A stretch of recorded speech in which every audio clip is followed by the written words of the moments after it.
Where does a phenomenon begin? I'm proud to take the Ice Bucket Challenge. Ice Bucket Challenge for ALS. How does a movement start? This starts with one challenge. I am doing this in honor of Pete Frates. Pete Frates. With one name. Frates is swinging the bat today with an awful lot of confidence. As a hard-charging outfielder, Pete Frates was the team captain at Boston College in 2007. That's a grand slam home run for Peter Frates. A lifelong Red Sox fan, his finest moment in baseball came in one at-bat on his favorite field. Playing at Fenway is just, a dream come true for any kid growing up around here. I went 4-4, hit a home run at Fenway. 4 years after graduating, Frates was playing in a men's league in Boston in 2011 when he sensed something was wrong with his body. In March of 2012, after months of guessing, a neurologist delivered the news. And he looked straight at Pete and he said, "Honestly, I don't know how to tell a 27-year-old this. Pete, I believe you have ALS." I just started screaming, "Oh my God, my son's gonna die." I've always kind of been a positive guy. For me, it was, okay, here's what we're dealing with, let's go to work. Pete made a choice. He would attack the disease. He would make a difference. He would make his fight matter.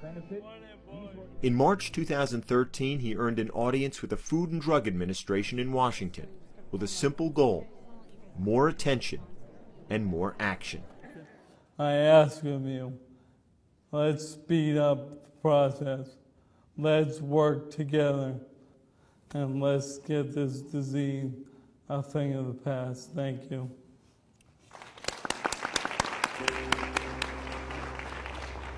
You go in, you give these impassioned speeches, people are nodding, tears are coming down their face, they get it, they come up to you afterwards, and you're wondering, okay, so what are you going to do about it?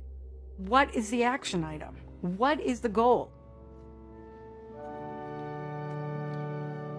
Some goals are more personal than others. On June 1st, 2013, Pete married Julie, who he'd met 8 months before he was diagnosed. Mr. and Mrs. Peter Frates.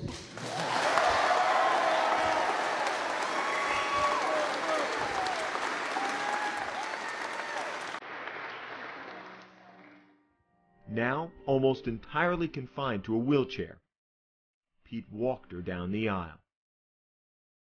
I just love him, and that's that. And Pete's always telling me it's going to get worse before it gets better. And I'm like, haven't we had the worst yet? Like, this is it. Okay, enough. Like, can it get better now?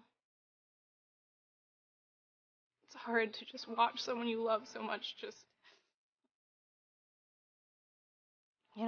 their body is just failing, and there's really nothing I can do about it. There's nothing the doctors can do.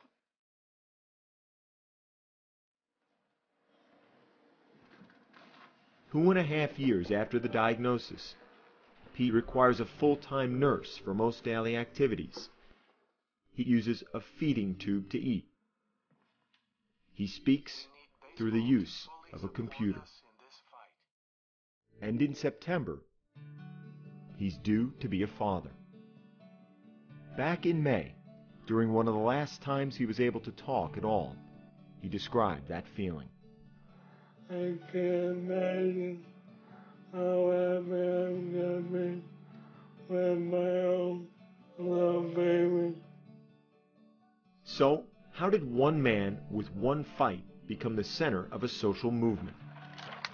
Last month, one of Pete's friends introduced him to the Ice Bucket Challenge, where people are asked to dump a bucket of ice water over their heads and post the moment on social media. The point? To raise awareness and funds for a given charity. Pete couldn't do it himself, but he could ask others to do it for his charity and his cause, ALS. And this is all to raise awareness for ALS and Pete Frates. Suddenly, athletes all over Boston were doing it. To support ALS and my friend Pete Frates. Then, athletes across the country. Hi, I'm Sidney Crosby, and I accept Ice Bucket Challenge in support of all those with ALS, especially Pete Frates. Then, teams. All right, JT here. Celebrities. Over the head. Families. Everybody.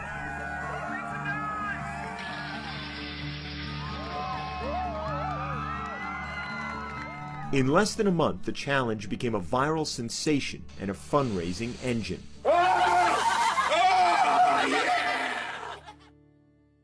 The irony is that while Pete Frates challenged so many others, he never took the challenge himself. So, August 14th, in the perfect place, on a perfect day, the outfield at Fenway, Pete Frates did what he's asked so many others to do. You ready for this?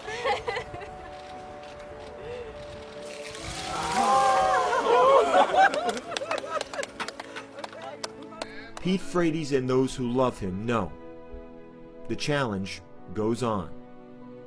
But thanks to him, now so many others know it too.